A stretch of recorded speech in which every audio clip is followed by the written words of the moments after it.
মসুরির ডাল রান্না করব সবজি দিয়ে। তার মধ্যে কী কী সবজি দিচ্ছি সেটাও তোমাদের দেখিয়ে দিচ্ছি। জল বসিয়ে দিয়েছি, মসুর ডালটা ধুয়ে রেখেছি, জল ফুটে উঠেছে। এবার মসুর ডালটা এর মধ্যে দিয়ে দেবো।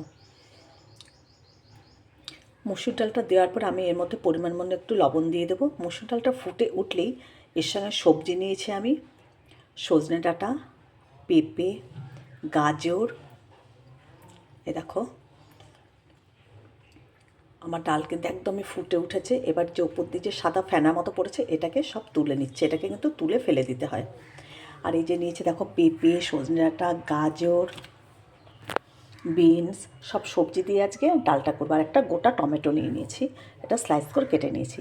এবার ডালটা ফুটে উঠেছে, এখন আমি এগুলো সব ওর মধ্যে একসাথে ঢেলে দেবো। আর কিন্তু কোনো মশলা দিয়ে আমি আজকে রান্না করবো না, না জিরে দেবো না আদা দেবো, শুধু ফোড়ন, 5 ফোড়ন, তেজপাতা আর একটা শুকনো লঙ্কা দেবো, একটা কাঁচা লঙ্কা দেবো। এই যে সব কিছু দিয়ে দিলাম, এবার একটু ঢেকে দেবো।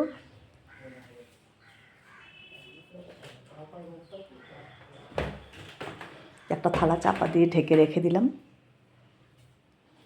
তাহলে খুব তাড়াতাড়ি একটু সিদ্ধ হয়ে যাবে এগুলো।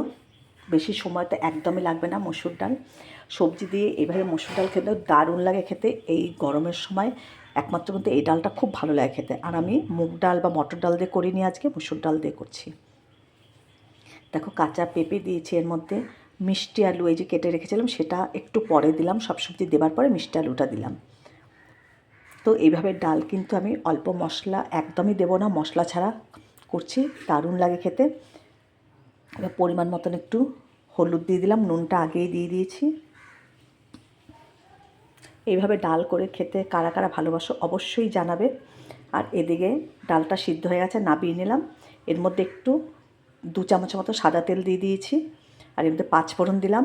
এবার শুকনো লঙ্কা, একটা তেজপাতা দেবো, দিয়ে আর কিছু কিন্তু এর মধ্যে মশলা দেবো না। আমি আদা জিরে কিচ্ছু দেবো না, শুধু ফোড়ন দিলাম আর একটু অল্প একটু করে চিনি দেবো। তাহলে সব সবজিগুলো এর মধ্যে আছে তো, তাহলে একটু সামান্য একটু মিষ্টি মিষ্টি লাগবে, ভালো লাগবে।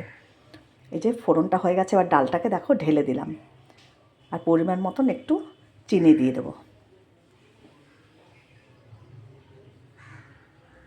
এই দেখো অল্প করে একটু চিনি নিয়েছি, এটা এবার ফুটে উঠলেই আমি নামিয়ে নেবো। তাহলে সবজি দিয়ে ডাল কিন্তু একেবারে রেডি। তোমাদের ভালো লাগলে আমার ইউটিউব চ্যানেলটা তোমরা সাবস্ক্রাইব করে নিও, দীপ্তি রান্নাঘর।